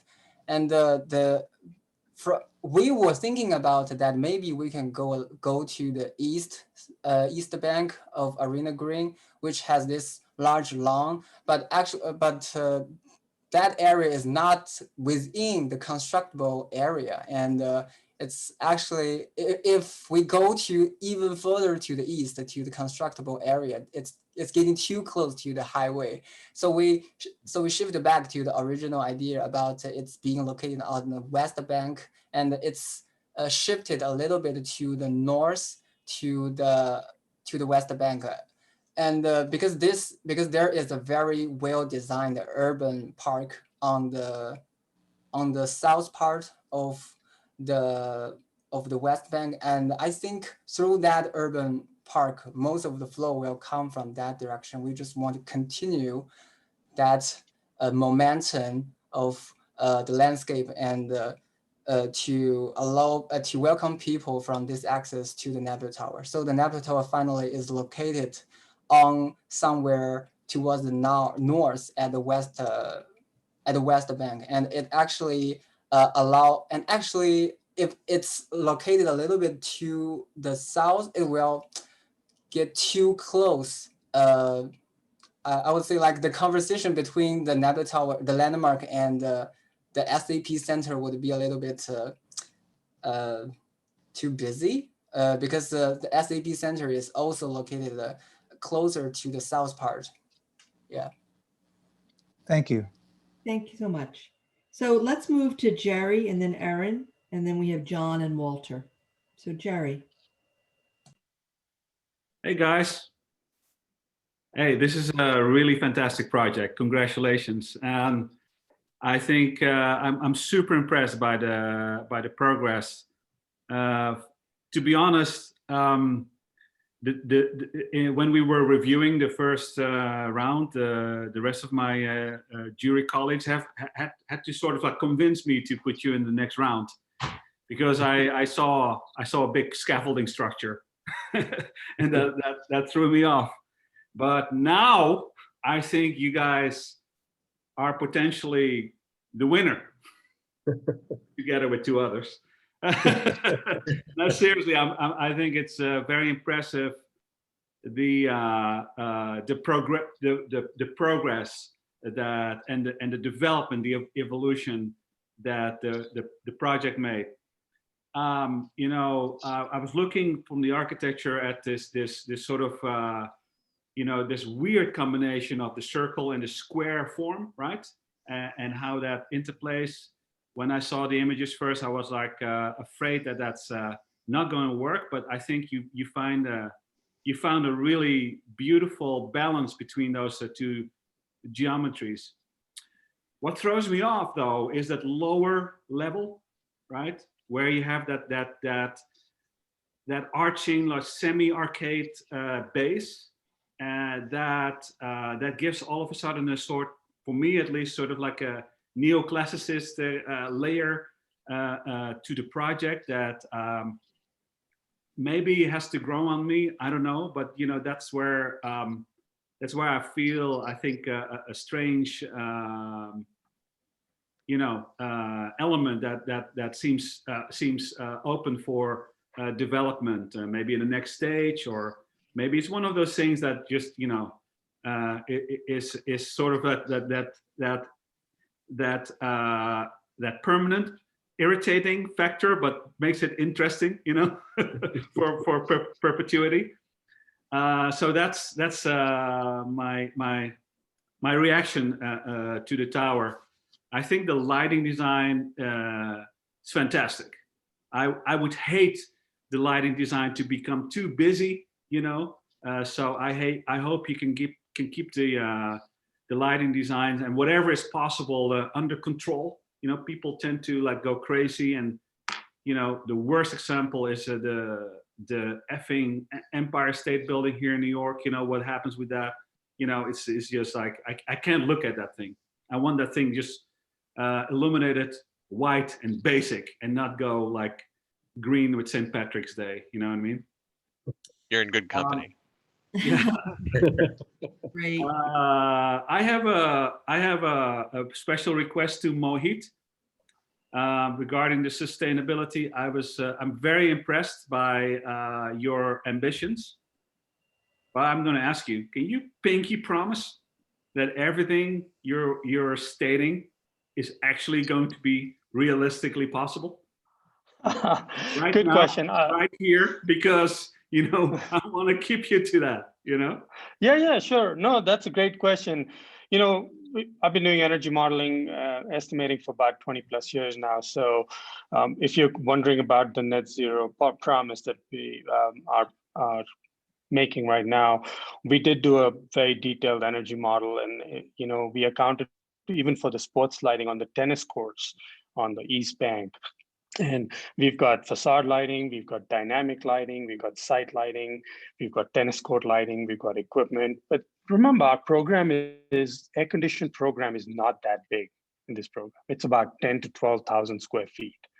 So that's not very huge, right? And that helps us. And then all the lighting, as Dan said, is LED. So we ran this on a schedule based on our best assumptions. And just like landscape and activation is going to be figured out once we work with the community. Yeah, the cafe use could go up a little, go down a little. The lights could stay on a little bit more or be turned off at 10 o'clock versus 12 o'clock. There's so many things that could come in. I have built all that flexibility in and how these spaces run.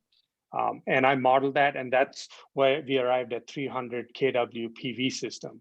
In fact, without the tennis courts, we would be down to only 250 kW. So that's the 50 kW we picked up. But yes, that is something when we are going to be modeling at every stage. If the program goes up, if the program goes down, if the community says we want this on till midnight every day, all these lights, that's going to be factored in. And that might bump up our solar power PV on the site a little bit more, or it could even bump it down. And right now, as far as the enclosed spaces, I've assumed the envelope, the glazing, and HVAC, everything is just code compliant. So there's a buffer there. Of course, we're not going to do code compliant. We're going to be significantly better than California Title 24. So there you go. Well, I think you've convinced Jerry. I think that was. You know, I just wanted, for the record, that I've called this entire team out on this. So All right. you know, Sure. John It's Ball, being recorded. John Ball is going to punch you when you're not delivering. You know. All right. All right. Finally, the ground plane, the landscape. A few remarks. I heard concern about the bridges. I don't have, as a landscape architect, no concern about those bridges at all. They seem to be well placed and necessary. The riparian concern, I think, you know, they only create a great dichotomy and dialogue with that concern. I think OJB's landscape design, as always, is very solid in general, in its general aspect.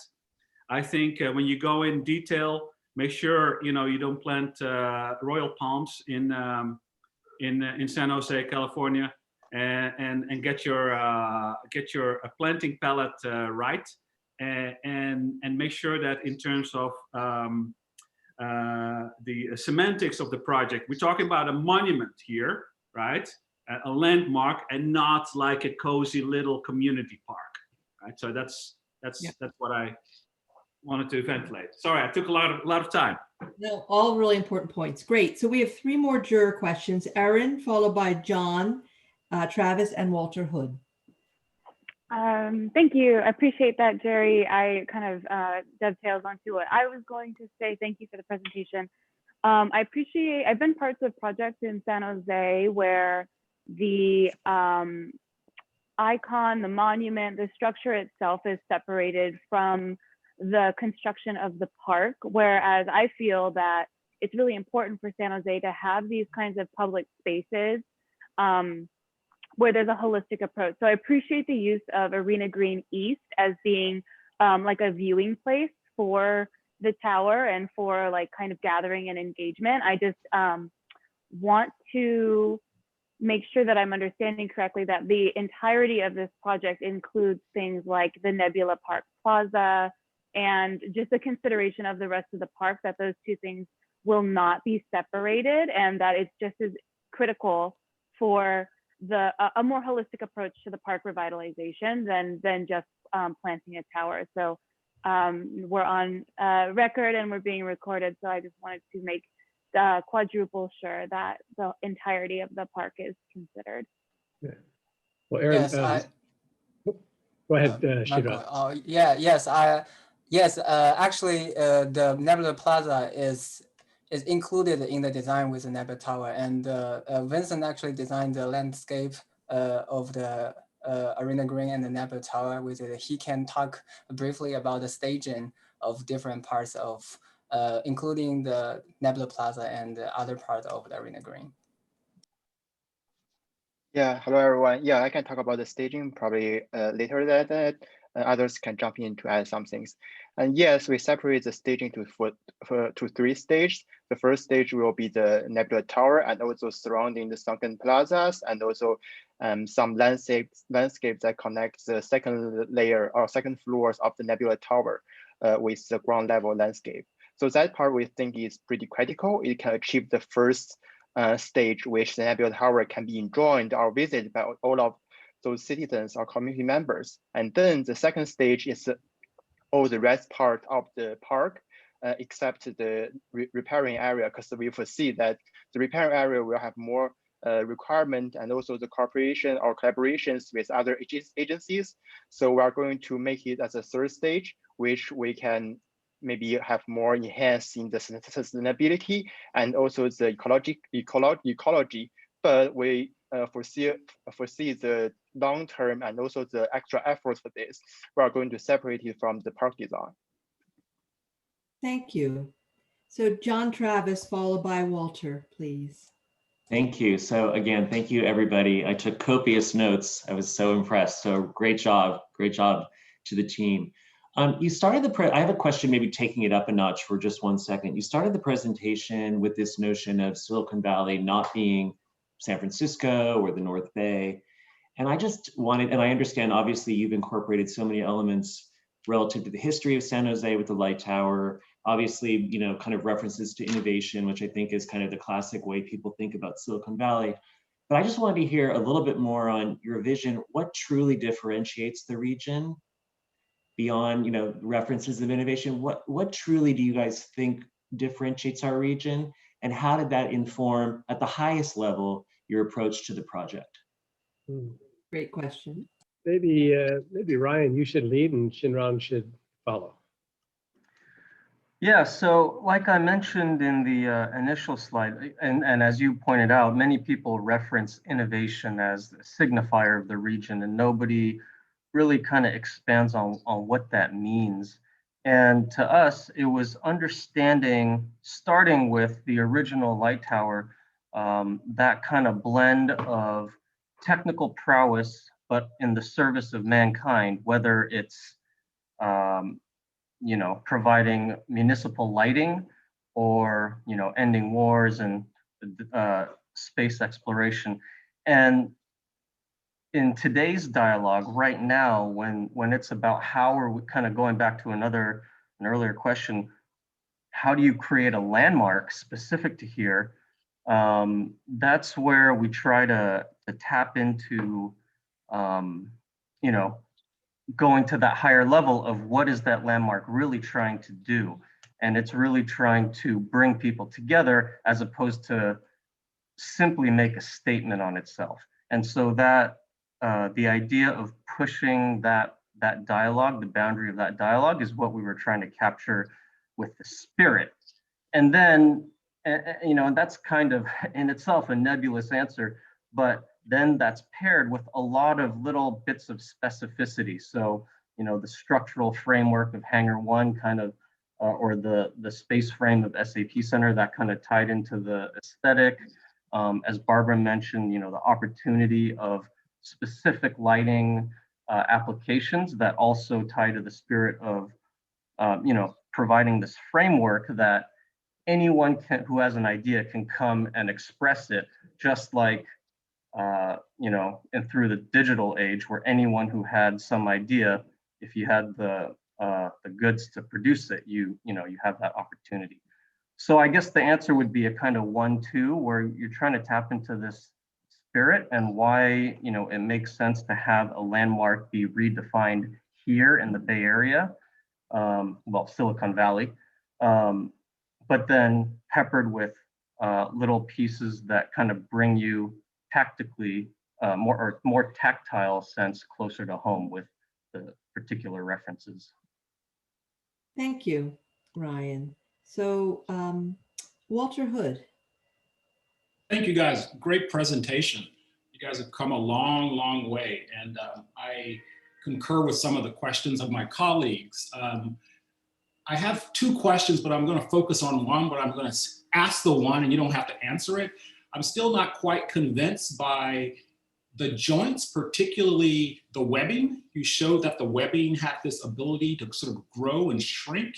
And then the elevator core and the stair core, somehow in the images, you don't focus on it. So I'm kind of thinking, is it a mirage, or, you know, have you presented it in a great way?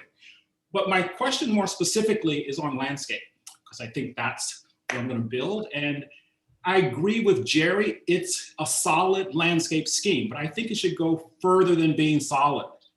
30 years ago, right, if the idea that the city wanted to sort of create something around the Guadalupe, water is everything in California. Either we have too much of it or we have too little of it, right? But there was an idea of living with flux. And the whole idea was, can you create an entire system where the thing would grow and flux and people would be integrated with it. Now you can critique it over 30 years that maybe it didn't manifest, but I've taken my classes down doing flooding and actually experienced it. So it was this change in landscape architecture. And so when I hear you talking about programming, ecology, I'm trying to understand the synthesis because I don't think it's just programming. So could you talk about, you know, how you see the synthesis, or are you suggesting now that we should separate everything? We should have railings along the river. You should only have the willows and the fish here, and people are out here heavily programmed. So can you help me kind of unpack that? Allison.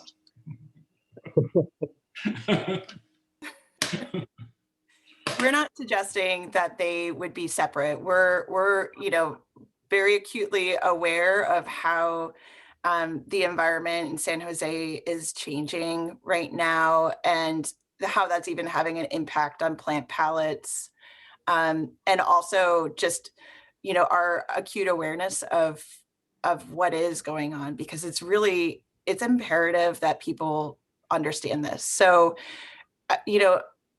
we really see this as an opportunity to have a captive audience, to really begin to facilitate these conversations and display them. And I think it's more than just having signage or a monument, but it also requires a lot of engagement and ownership. So I think they won't be separate, and it's about identifying with the community those narratives in the landscape in all 4 zones. And also, like with the river, it's hidden right now, so it's about really curating experiences within the landscape. It's a subtle craft. I know that what we do is a subtle craft, and most of the time people aren't even aware that their movements or their experiences have been designed. And so that is, that's something that is a part and will be a part of this process. Hopefully I haven't been too sort of abstract with my answer here. But if you have any follow-ups, let me know. Well, give me one place where you think it all comes together. I guess that's what I'm trying to find, because I noticed the plaza and the green, and it didn't seem like there was this one magical place, because it is a confluence, right? It's this place where 2 things are coming together. But is there a place specifically that might emerge that has those values? Yes. So Confluence Triangle, I think, requires a lot of consideration and thought. It's really important to understand who the community is, where their values are, how did we get here? What are we based? What's our history based on? And at the overlook and Confluence Triangle, and it's really about those connections. So you come to the overlook, and on your left is the Nebula Tower, symbol of your future. On the right is the community space and activities at the local level where people are engaging and focusing on their active health. And then behind you is this curated experience of the foundations that really make San Jose what it is today. And it's our hope that that would be added to over the years, and that it's not, this design isn't a static moment. Landscapes mature over time, and we really want to see this landscape mature over time, which is why we talk a lot about adaptability and thinking about how we can build in easy change and ownership. Thank you. Hey, Walter, I just want to add a little more about the landscape, because our original design is highly inspired by all of those ecological characters, such as the wetland and salt marsh along the Bay Area, which we think is fantastic. It's a way that the human activities, the ecology, and all of those nature, land, water are intricated together. I think that is something we bear at the very beginning of our concept for the landscape design. So we bring this idea to integrate or to connect all of those things together to our design. And we create that kind of the integration of the landscape and architecture through all of those big lawns and axes about the plazas and lawns that people can integrate with the open space and architecture together. And also we recognize all of those ecological values about the land, which about all of those riparian areas and water. So we not only see them as the preservative areas, but still we're trying to keep them with minimal environmental impacts. So we add all of those small passes, outdoor classrooms, so that people can touch the water, can join the riparian areas. So we're thinking all of them can not only to enhance the ecological or sustainability of the site, but still to bring people's awareness of the site. So all of them are actually coming together about the social, the cultural, the ecological, and the architectural together. So that is our statement or our idea to bring all of those things together to create the integration of everything. Thank you, Vincent. And may I add something? This is Juan from Biohabitats. I would like to add that the main event, or one of the main events, will be the recovery of the riparian functionality. That is a big, big asset. When you see that recover, come back, and all the birds come back and use it in a migratory way. And when you see that, the people can participate in that. And it's a big asset in the landscape itself, with that direct reconnection with a functional ecology. Thank you. Sorry for jumping, Julia. Sorry. No, perfect. Good response. So we are running a bit short of time, which is a testament to both the complete resolution and kind of very exciting scheme that we've seen this morning. So John Ball, you have a question, and then I think we should turn it back over to Steve to have some community questions. Yeah, there may or may not be time for the audience questions, but I can assure everyone on the call, including not only the Zoom, the visual participants here, but also the webinar attendees, that we will answer the questions. And if we need to get answers after this day clarified with the teams, I think we owe that to the teams. We owe it to the people that ask the questions. So if we can't fit everything in this, including the Q&A from the audience, we'll get that done after today. I have 4 items I want to bring up really quick, and they're not going to be able to be answered, but I want to get them recorded. I want to get this, and I want the team to be thinking about it. Number 1, the sky bar, specifically illustrated on slides 32 and slide 50, I believe it was. But if you're an observer at the sky bar, you're looking out through the grid work, and the grid work blocks your view of the hills. And I know what you were trying to accomplish, I believe. You were trying not to have a visible sky bar at the top that interfered with the overall image of all the lattice work and the nebula shape. However, when you're viewing it from almost any angle on the ground, if you were to lower that grid work down to the floor plane of the sky bar, I don't think you're ever going to see the sky bar. You're going to see the grid work. I just think it's going to be very frustrating for the people on the roof who go up there and pay money to be there, to not be able to have a clear, unobstructed view of the horizon. I think if you make it to phase 3, I think that's solvable in phase 3. I just want to make that comment. I'm concerned about the risks that might exist in your code compliance decisions that you've made. No time to answer it right now. I know you're probably chomping at the bit, but I think your team and the other 2 teams each have some risks associated with how you determined your code compliance. And I think that might require some follow-up after today, because it may be something we want to get a better handle on before we deliberate in March, because some of these things could be very significant impacts if you happen to make an incorrect assumption in how you were going to achieve code compliance, because this is an unusual structure, as are the other 2. For M&E, the radiant cooling concept, I have a question about the benefit of the radiant cooling when you're in an outdoor structure with no enclosure, and you're cooling and you're heating the space around the tower where the walkways are. I'm just curious about the cost benefit of that, and the cost of that radiant cooling with all the wells and the pumping versus what the person is really going to feel as a benefit in that open space. I'm curious about that. And then Jody Starbird wanted to ask a question, if there was time, about how this could be closed at night and fenced off, so we didn't have people going in there without permission. And I feel like that could also be handled in phase 3. So that's all I had. I wanted to get those out there. I really don't think there's time to do much of an answer, and I'll turn it back over to Julia.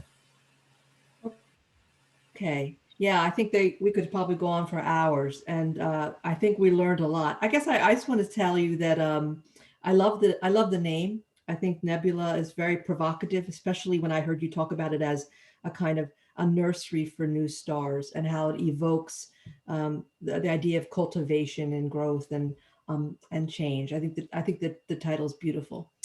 So I'm going to turn it back over. Thank you, Jury, for your questions, and team for your responses. I'd like to turn it back to Steve Borgenhagen. Thank you, Julia. It's been a real pleasure to work with all of you. Another thank you to the entire jury, to the Nebula team, and also to any of the observers, community leaders who joined us today. Thank you very much. And a special thank you to John's and my partner, Christine Davis. We could never have gotten here without Christine. And I just want you all to know that she works day in and day out on this, and we couldn't be here without her. So thank you, Christine. We look forward to building a spectacular urban park together with our stakeholder partners. And we've been working with these partners now for the better part of 4 years. The city of San Jose owns the park. The Guadalupe River Park Conservancy is the designated steward of the park. And Jody Starbird, who's on the jury, is the chair of that board. And thank you, Jody. Also, we've been working diligently with Little Italy, the Sharks, Google, Spur, our donors, our supporters from around the world. We got 1,000 submissions. Thank you to all of them. And please follow us moving forward. I want to reiterate that I personally am always available for communications of any time. With that, I'll turn it over to Christine. Thanks, Steve. This has been a real pleasure today.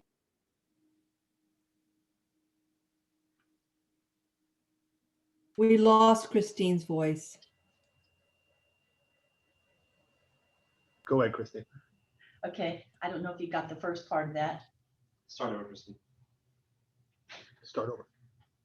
Thank you very much, Steve. It's been quite a pleasure to work with you and see this whole project culminate to today and our first of 3 presentations. I just wanted to add also that all of this will be on our website and social media. And we really hope we get some really positive social media. I'm sure we will. The buzz will be out there. And just to add to the thanks, I know that there were several of the community competition panel that were online today. Thank you for your dedication to this project. And as Steve mentioned, our donors, because without them, this project wouldn't be where we're at today. So thank you. So this concludes the outstanding presentation from Nebula Tower. And I too want to again just congratulate you and your entire team. It was very professional. From the Urban Confluence Design Competition, on behalf of our team, I kind of look like it is likened to the excitement of a Super Bowl. But this has truly a lifetime legacy for San Jose and Silicon Valley that we're creating. And again, I just want to thank everyone that's been involved with it in your team so far. And to really bring this home with a close, this project will provide us all with a very compelling world-class experience, which is what the city of San Jose and our team really looked for. And a place of hope in today's world, a place of healing, and certainly a place of human connection, as you saw very clearly in their presentation. So thank you. In this valley of opportunity, Silicon Valley, an icon awaits. Thank you. Have a great day. And please join us for the second presentation at 12 o'clock Pacific Coast time. Thank you. Thank you all very much. Thank you very much. Thank you. Thank you. Thank you. Thank you, everyone. Thank you so much. Have a good day. Thank Bye. you. Great job, everybody. Shinrong, you guys have come a long way. Congratulations. Thank you, John. Thank you, Julia. Thanks.